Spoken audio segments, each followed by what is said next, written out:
Hi, everybody. This is Gary Dean with Sentiment Timing, and this is our technical video report for Thursday, June 5th, 2025. Today was one of the more confusing days I've seen in quite some time. Even when you're kind of right on your call, Mr. Market still will will still throw some egg on your face one way or another. So I've been saying to be careful up here just because we possibly could have completed that wave 5 that I was talking about with this minor high right here. And we even made it a little bit higher today. We made it up to the 6,000. Uh, so the thing is that this wave 5 can be complete anywhere up here, and we got the news out of with the conversation with China and Trump, and it was actually fairly good news, and we saw the market really start to rally because we had the move down. Let me just see where it is here. So we had the initial move down, then rallied straight up after that news, and then from there we just came straight down again. So it was hard to trade, especially when you're trying to give trades out into a room because you once you had a kind of an idea what was going on, that idea was getting thrown out the window, and it was doing the exact opposite. IWM was even tougher because that started collapsing with the market really hard. And that's where I kind of got the egg on my face this morning in the morning notes when I said, I'm going to take away the IWM decoupling itself from the spiders or SPX and the Nasdaq, just because yesterday it actually underperformed. And I said, if it was going to trap those bears, it was going to do it in a form where it wasn't going to let them out. So what does IWM do today? Well, the S&P closed down 31, or almost a half a percent. It's hard to see that there. Yeah, about a half a percent.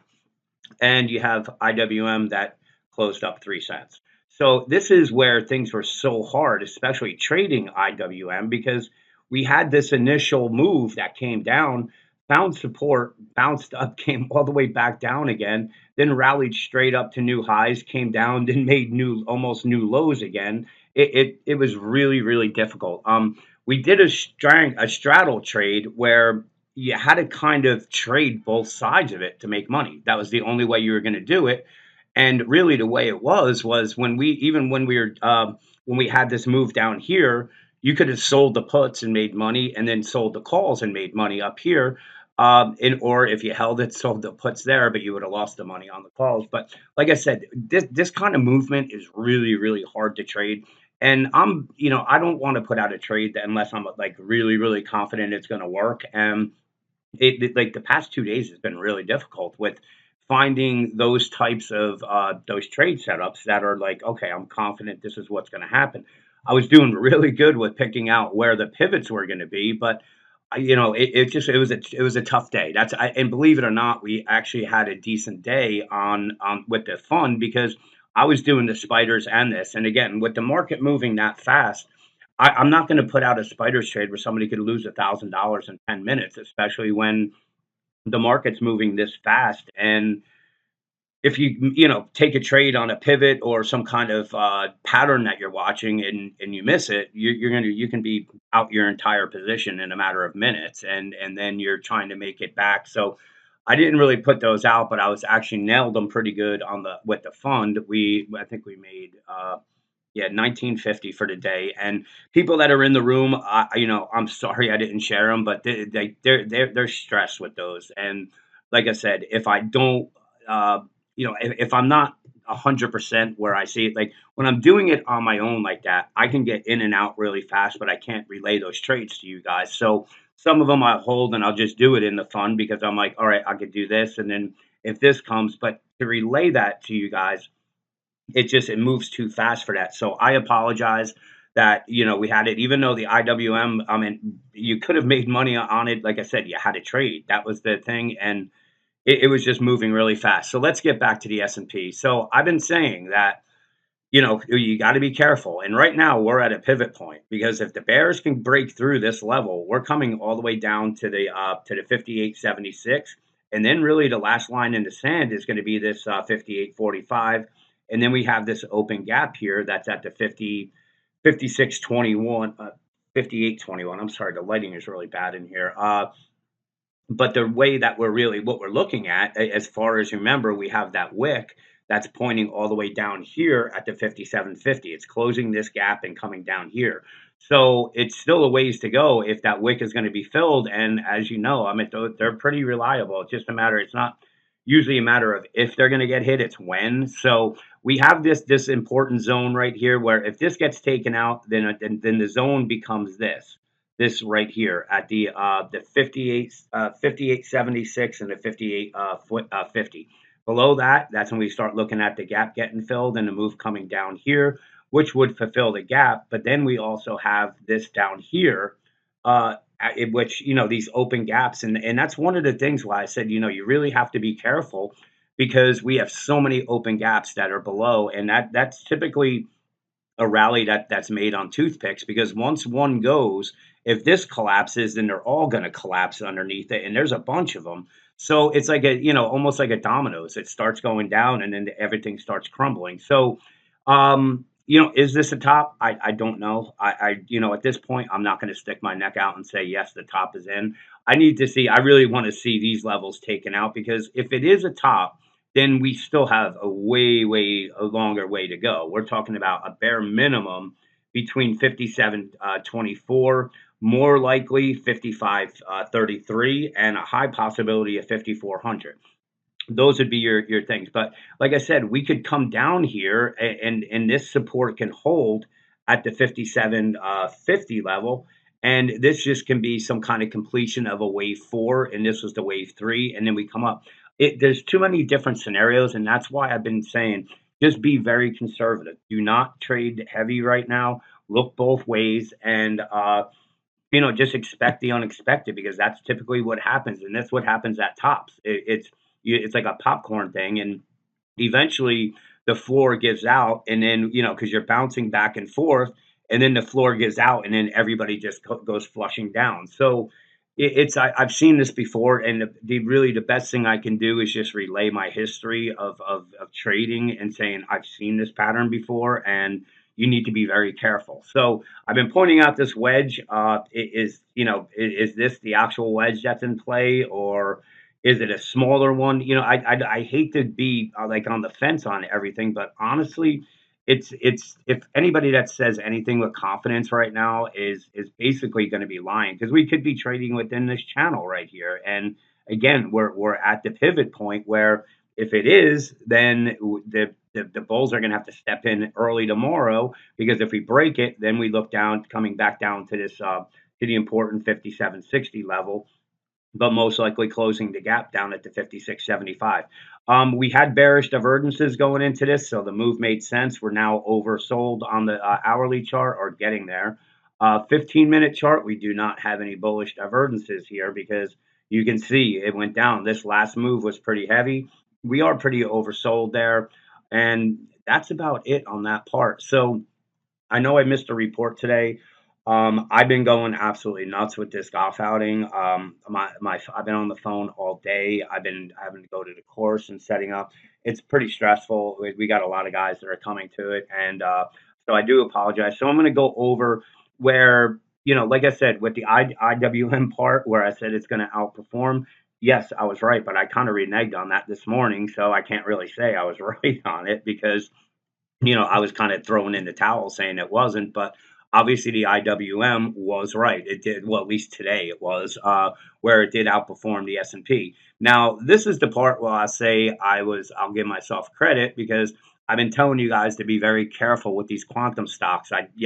I said these are the areas that you want to sell, and now we're down, and I said, but wait for them to come back. So these were the pivot points that I've showed you. The first one was 3804. This is for IONQ. Next one's 3293, and then we got 28. So this is where you wait for these to come back to you. You buy, and then you wait for the next move up, take some off the table, and then you wait for the same thing, and you just keep doing that. So IONQ worked out as expected. Now let's take a look at this. Is QBTS, one of our biggest winners. So this one, I was a little upset because I got out of it right here, and this thing jumped up and came straight up. I thought I was really right when we started coming back down again, but obviously that wasn't. These were the support levels that I had said to watch. So the 15 was at. We gapped down below that today. We landed at this 1136. That was the area that I said on the support. So I put this out in the report. These are, I said I updated these charts, and these are your buy areas. So if the Bulls lose this, then this changes, because what's going to happen is really we'll probably see this coming all the way back into the 10 or 9 area. I'm not sure it's going to get there. If it does, it may be one of those quick moves. But this is where I'd be buyers. I said I would not be buyers up here. I'd wait for it to come back. Well, it's coming back. So today it closed at 1246. So if you're buying up here, everyone's panicking because they thought this was going up to 50, and now it's back down. Now we're buyers. Remember, we're sellers up here. Well, I was sellers here. I messed up on that part. But in any case, if you held, you're sellers up here, and now you're looking to buy back down again. Now let's go to our quantum. I'm not really going to go over this that much, just because we don't really, I don't really have a big holding in it. It was down probably the least out of everything, only 1%. So let's go to ones that we have, and that is RGTY. Again, this was the resistance line that's been in place. These were the buy lines that I put last week, where I said look for the buy at the 1237 and then down at the 1069. We're here. If it goes below it, then we're looking at 966 as your next buy thing. Remember, buy down here, sell up here. And you just keep doing this. And eventually we're going to get one of these moves where you're going to be riding half a position, because we're going to be keep following the proper, trading rules. And then we have the RGTIW, the warrant, and this never made it up to the exact spot here, but notice this is the buy spots, 465, 367. We came down to the 367 today. If they lose that, then we're going to come all the way down to the 237. So you build your positions here, you sell them up here, and you really just do it, and you keep holding on to half a position for that one that's going to keep running, and then you can just buy on the next dip. But that's really it on it. And I'm just going to show you some of the other charts. I figured I'd just put the report all into one. So hang on. Okay, so the VIX, we're in the red zone. So again, this is another reason why I was saying you need to be very careful, just buying the market where it was near the all-time highs. Put call ratio, again, this is going off of today's. So you can see we got a little bit of a spike in it. This is where you want to be selling the market. You want to be buying it when it's up here, or even starting to build a position when it's here. Um, what else do we have here?